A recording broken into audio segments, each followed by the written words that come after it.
अस्सलामुअलैकुम जी मैं इबरार नंबरदार अज अपने दोस्तों को वेस्ट डिकंपोज बनाने के बारे दसांगा। काफ़ी दोस्त वेस्ट डिकंपोज मेरे को मंगवा रहे हैं, लेकिन वो कह रहे हैं कि बनाने का तरीका भी दसिया जाए। ए सर जी ड्रम साढ़े कोलों 220 लीटर वाला, तो ये तकरीबन 220-30 लीटर पानी आ गया, क्योंकि पानी ज़्यादा आ जाता है।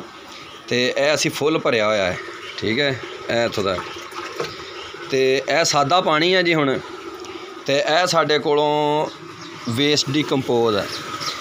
ये 4 लीटर साढ़े को तकरीबन जी वेस्ट डिकंपोज है, ठीक है, अंदाजे के मुताबिक। बाकी ये थोड़ी मकदार दे विच अद्धा लीटर भी होवे तो 250 ग्राम भी होवे तो काफ़ी है 200 लीटर ड्रम वास्ते, ठीक है जी। तो यह साढ़े कोलों 2 किलो गुड़ है जी। तो यह 2 किलो गुड़ जिहड़ा हैगा अस सादा पानी दे विच सिट के ते हल करांगे, ठीक है। यह 2 किलो गुड़ जी सादा पानी दे विच असी हल कर दिता, ठीक है जी। तो गुड़ असी लिया जिहड़ा थक्या होया किसी ना काम दा, वो थोड़ा जिहा सस्ता मिल जाता। नवां गुड़ जिहड़ा हैगा वो महंगा हुंदा, ठीक है जी। यह सादा पानी दे विच गुड़ हल हो रहा जी।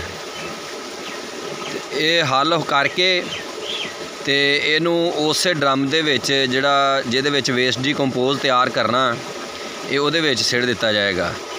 उस तरह सादा गुड़ भी तुसीं उहदे विच सिट सकदे जे, लेकिन उहदे च यह है कि वो 2 दिन गुड़ खुरदियां लग जाना तो वो वेस्ट डिकंपोज लेट तैयार होएगा। इस तरह पानी दे विच खोर के पाओगे तो वो खुद ही हल तुसीं करके उहदे विच सिटिया हैगा तो वो जल्दी यानी कि तैयार हो जाएगा। दूसरा वेस्ट डिकंपोज तैयार करने वास्ते जिहड़ा तुसीं लिक्विड किसी को भी लैंदे जे, वो अगर 250 ग्राम तो 100 ग्राम भी अगर 200 लीटर वाले ड्रम दे विच तुसीं पा दोगे ना जी, तो वो फिर भी सारा मल्टीप्लाई हो जाएगा। लेकिन जिन्ना ज़्यादा तुसीं पाओगे उन्नी जल्दी तैयार हो जाएगा। मिसाल तौर पर हुण असीं 3-4 लीटर जिहड़ा हैगा ये 200 लीटर वाले च पाउणा, जिथे 10 दिन च तैयार होना जी उत्थे 7-8 दिन च तैयार हो जाना। अगर तुसीं 10-15 लीटर पा देंदे जे वो होर जल्दी तैयार हो जाएगा, यानी कि 6-7 दिनों के विच तैयार हो जाएगा। तो अगर थोड़ा पाओगे तो वो ज़रा 2-4 दिन ज़्यादा लै सकदा। लेकिन गुड़ की मकदार जिहड़ी है जी वो 100 लीटर पानी के पिछे 1 किलो गुड़ यानी कि पाउणा तुसीं, ठीक है। अगर पानी ज़्यादा है तो गुड़ ज़्यादा कर लेना। अगर मतलब पानी तुहाडा घट आ तुसीं घट कर लेना। अगर मिसाल तौर पर 50 लीटर पानी है तो उहदे विच तुसीं आधा किलो गुड़ पा सकदे जे। गुड़ ज़्यादा भी इस्तेमाल कर सकदे जे, गुड़ का कोई इशू नहीं हैगा, ठीक है जी। तो यह वेस्ट डिकंपोज जिहड़ा हैगा ये पहले असीं तैयार किया होया, ये साडे कोल तैयारशुदा पिया है। तो इहदा कोई नुकसान नहीं है, अगर कोई जहर नहीं कोई गल नहीं, ठीक है। हत्थ नूं भी लगे कोई मसला नहीं हैगा, ठीक है। तो असीं यह गुड़ खोर के ते अगला हिस्सा फिर शुरू करते हैं जी भैन। यह पानी जिहड़ा हैगा ना जी, यह देखो रंग चेंज हो गया, गुड़ सारा इहदे विच खुर गया जी। अच्छा मैं भाइयों नूं दसदा जावां आपदे दोस्तां नूं कि यह जिहड़ा वेस्ट डिकंपोज है ना जी, इहदा पाकिस्तान दे विच तकरीबन 2-3 नावां तो इहनूं जाणिया जांदा जी। इहदा नाम एक तो गिद्दड़ सिंगी भी कहंदे आ जी, ठीक है। दूसरा इहनूं जाग भी कहंदे आ, ते तीसरा जिहड़ा जिहदा ओरिजिनल नाम हैगा वो वेस्ट डिकंपोज हैगा। तो ये सारे नूं तुसीं ताहयात स्टोर कर सकदे जे। तुसीं अपनियां पूरियां आउण वालियां नस्लां वास्ते भी ये तैयार करके रख सकदे जे कि जदों ये तैयार हो जाए इहदे विचों लीटर 2 लीटर दीयां बोतलां भर के आपदे स्टोर च रख दिओ। जदों स्टोर दे विच पईयां रहणगीआं, अगर अल्लाह ना करे तुहाडा जिहड़ा वेस्ट डिकंपोज तैयार कीता होया ये सारा ही फ्लड हो जांदा, याद नहीं रहिंदा, फिर वो जिहड़ियां स्टोर दे विच बोतलां पईयां होणगीआं ना जी, ਉਹਦੇ ਵਿੱਚੋਂ फिर तुसीं कढ़ के तो गां फिर मल्टीप्लाई कर सकते जे। ये खराब होने वाली चीज़ नहीं है, इनू तैयार करने वास्ते किसी भी कोई खास जगह की जरूरत नहीं हैगी। ਇਹ ड्रम ਜਿਹੜੇ ਹੈਗੇ ਆ ਜੀ ਇਹ बेशक ਛਾਂ ਤੇ ਪੈ ਰਹਿਣ, मैं तो कमरे ਦੇ ਵਿੱਚ ਰੱਖੇ ਹੋਏ ਆ। ਇਹ ਛਾਂ ਤੇ ਪੈ ਰਹਿਣ, ਧੁੱਪ ਤੇ ਪੈ ਰਹਿਣ, ਮੀਂਹ 'ਚ ਪੈ ਰਹਿਣ, ਹਨੇਰੀ 'ਚ ਪੈ ਰਹਿਣ, ਇਹਨੂੰ ਕੋਈ ਮਸਲਾ ਨਹੀਂ ਹੈਗਾ। ਲੇਕਿਨ ਤਿਆਰ ਕਰਨ ਵਾਸਤੇ ਸ਼ਰਤ ਇਹ ਹੈ ਕਿ ਸਰ ਇਹ ਪਲਾਸਟਿਕ ਦਾ ਹੋਣਾ ਜ਼ਰੂਰੀ ਹੈ। ਇਹ ਡਰਮ ਜਿਹੜਾ ਜੀ ਇਹ ਪਲਾਸਟਿਕ ਦਾ ਹੋਣਾ ਜ਼ਰੂਰੀ ਹੈ। ਉੱਤੇ ਢੱਕਣ ਹੋਵੇ ਜਾਂ ਨਾ ਹੋਵੇ, ਬੇਸ਼ੱਕ ਇਹ ਖੁੱਲ੍ਹਾ ਵੀ ਹੋਵੇ ਕੋਈ ਮਸਲਾ ਨਹੀਂ ਹੈਗਾ। ਇਹਦੇ 'ਚ ਬਾਰਿਸ਼ ਪੈਂਦੀ ਰਹੇ, ਹਨੇਰੀ ਆਉਂਦੀ ਰਹੇ, ਕੱਖ ਮਿੱਟੀ ਪੈਂਦਾ ਰਹੇ, ਇਹਨੂੰ ਕੋਈ ਮਸਲਾ ਨਹੀਂ ਹੈਗਾ। ਸਿਰਫ ਔਰ ਸਿਰਫ ਸ਼ਰਤ ਇਹ ਹੈ ਕਿ ਪਲਾਸਟਿਕ ਹੋਣਾ ਚਾਹੀਦਾ। तो इंशाअल्लाह ताला ये ज़रूर मल्टीप्लाई होएगा।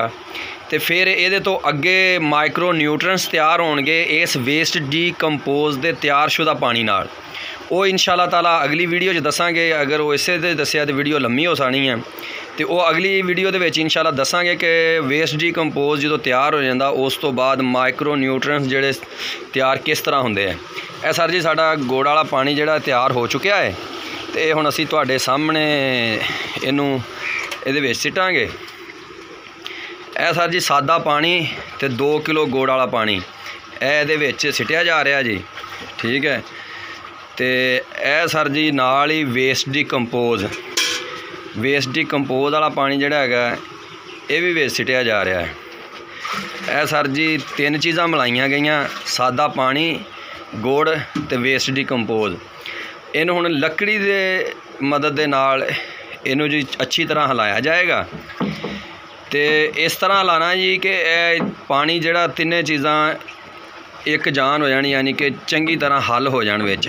ਇਹਨੂੰ ਅੱਛੀ ਤਰ੍ਹਾਂ ਹਿਲਾਣਾ ਹੈ। ਤੇ ਇੱਕ ਹੋਰ ਮੈਂ ਆਪਦੇ ਦੋਸਤਾਂ ਨੂੰ ਦੱਸਦਾ ਜਾਵਾਂ ਕਿ ਇਹਨੂੰ ਜਿੰਨਾ ਤੁਸੀਂ ਹਿਲਾਓਗੇ ਨਾ ਦਿਨ ਦੇ ਵਿੱਚ, ਇਹ ਉਨੀ ਹੀ ਜਲਦੀ ਤਿਆਰ ਹੁੰਦਾ ਹੈ। ਅਗਰ ਤੁਸੀਂ ਇਹਨੂੰ ਸੁਬਾਹ ਸ਼ਾਮ ਹਿਲਾਉਂਦੇ ਜੇ ਤਾਂ ਫਿਰ ਵੀ ਇਹ ਕਾਫੀ ਹੈਗਾ। ਯਾਨੀ ਜਿਸ ਤਰ੍ਹਾਂ ਅਸੀਂ ਡੰਡਾ ਹਿਲਾ ਰਹੇ ਹਾਂ, ਸੁਬਾਹ ਇੱਕ ਦਫਾ ਤੇ ਇੱਕ ਦਫਾ ਸ਼ਾਮ ਨੂੰ ਇਸ ਤਰ੍ਹਾਂ ਪਾਣੀ ਹਿਲਾਣਾ ਕਿ ਸਾਰਾ ਪਾਣੀ ਦੇਖੋ ਇਹ ਚੱਕਰ ਕੱਢ ਰਿਹਾ ਹੈਗਾ, ਠੀਕ ਹੈ ਜੀ। ਇਹਨੂੰ ਇਸ ਤਰ੍ਹਾਂ ਲਾਜ਼ਮੀ ਤੁਸੀਂ ਹੱਲ ਕਰਨਾ ਹੈ। ਅਗਰ ਹੋ ਸਕੇ ਤੇ ਦਿਹਾੜੀ 'ਚ 3 ਦਫਾ 4 ਦਫਾ 5 ਦਫਾ ਤੁਸੀਂ ਜਿੰਨੀ ਦਫਾ ਵੀ ਹਿਲਾਓਗੇ ਉਹ ਤੁਹਾਡੇ ਵਾਸਤੇ ਬਿਹਤਰ ਹੈ ਕਿ ਜਲਦੀ ਤਿਆਰ ਹੋਏਗਾ। ਤੇ ਬਾਅਦ ਬੰਦਿਆਂ ਨੇ ਤੇ ਜਿਹੜੀਆਂ 에ਅਰ ਕੂਲਰਾਂ ਦੇ ਵਿੱਚ ਮੋਟਰਾਂ ਛੋਟੀਆਂ ਲੱਗਦੀਆਂ ਉਹ 12 ਵੋਲਟ ਵਾਲੀਆਂ ਲਾ ਦਿੱਤੀਆਂ ਕਿ ਪਾਣੀ ਸਾਰੀ ਦਿਹਾੜੀ ਗਰਦਸ਼ ਕਰਦਾ ਹੀ ਰਹੇ। ਉਹਦੇ ਵਿੱਚ ਇਹ ਹੈ ਕਿ 4 ਦਿਨ ਦੇ ਵਿੱਚ ਜਾਂ 5 ਦਿਨ ਦੇ ਵਿੱਚ ਤਿਆਰ ਹੋ ਜਾਂਦਾ ਹੈ, ਠੀਕ ਹੈ ਜੀ। ਇਹ ਸਰ ਜੀ ਇਹਦਾ ਤਰੀਕਾਕਾਰ ਆ। ਅਗਰ ਤੁਸੀਂ ਜਿੰਨਾ ਜ਼ਿਆਦਾ ਲਾਓਗੇ ਤੇ ਉਹ ਠੀਕ ਹੈ। ਇਹ 7 ਤੋਂ 8 ਦਿਨ 'ਚ ਤਿਆਰ ਹੋ ਜਾਏਗਾ। ਤੇ ਫਿਰ ਇਨਸ਼ਾਅੱਲਾ ਤਾਲਾ ਤੁਹਾਨੂੰ ਮਾਈਕਰੋ ਨਿਊਟ੍ਰੀਐਂਟਸ ਤਿਆਰ ਕਰਨ ਦਾ ਤਰੀਕਾ ਦੱਸਾਂਗੇ। ਸਭ ਤੋਂ ਪਹਿਲੇ ਤੁਹਾਡੇ ਕੋਲ ਵੇਸਟ ਡੀਕੰਪੋਜ਼ ਦਾ ਹੋਣਾ ਜ਼ਰੂਰੀ ਆ, ਠੀਕ ਹੈ ਜੀ। ਵੇਸਟ ਡੀਕੰਪੋਜ਼ ਤਿਆਰ ਕਰਨ ਵਾਸਤੇ ਤੁਹਾਡੇ ਕੋਲ ਉਹਦਾ ਜਾਗਦਾ ਜਾਂ ਜੰਮਣ ਦਾ ਹੋਣਾ ਜ਼ਰੂਰੀ ਹੈ। ਉਹ ਥੋੜ੍ਹੀ ਜਿਹੀ ਹਾਲਤ 'ਚ ਵੀ ਹੋਵੇ ਤਾਂ ਬਹੁਤ ਆ। ਉਸ ਤੋਂ ਬਾਅਦ ਤੁਸੀਂ ਵੇਸਟ ਡੀਕੰਪੋਜ਼ ਤਿਆਰ ਕਰ ਲਓ, ਤੇ ਉਸ ਤੋਂ ਬਾਅਦ ਫਿਰ ਉਸ ਪਾਣੀ ਦੇ ਵਿੱਚ ਮਾਈਕਰੋ ਨਿਊਟ੍ਰੀਐਂਟਸ ਤਿਆਰ ਹੋਣੇ ਆ। ਤੇ ਮੈਂ ਆਪਣੇ ਦੋਸਤਾਂ ਨੂੰ ਇਨਸ਼ਾਅੱਲਾ ਅਗਲੀ ਵੀਡੀਓ ਦੇ ਵਿੱਚ ਵੇਸਟ ਡੀਕੰਪੋਜ਼ ਦੇ ਪਾਣੀ ਤੋਂ ਮਾਈਕਰੋ ਨਿਊਟ੍ਰੀਐਂਟਸ ਤਿਆਰ ਕਰਨ ਦਾ ਤਰੀਕਾ ਦੱਸਾਂਗਾ, ਤੇ ਕਿਹੜੀਆਂ ਚੀਜ਼ਾਂ ਉਹਦੇ 'ਚ ਇਸਤੇਮਾਲ ਹੋਣੀਆਂ ਵਾ ਉਹ ਸਾਰੀਆਂ ਇਨਸ਼ਾਅੱਲਾ ਦੱਸਾਂਗਾ। ਤੇ ਤੁਸੀਂ ਆਪਣੇ ਦੋਸਤ ਨੂੰ ਇਬਰਾਰ ਨੰਬਰਦਾਰ ਨੂੰ ਇਜਾਜ਼ਤ ਦਿਓ।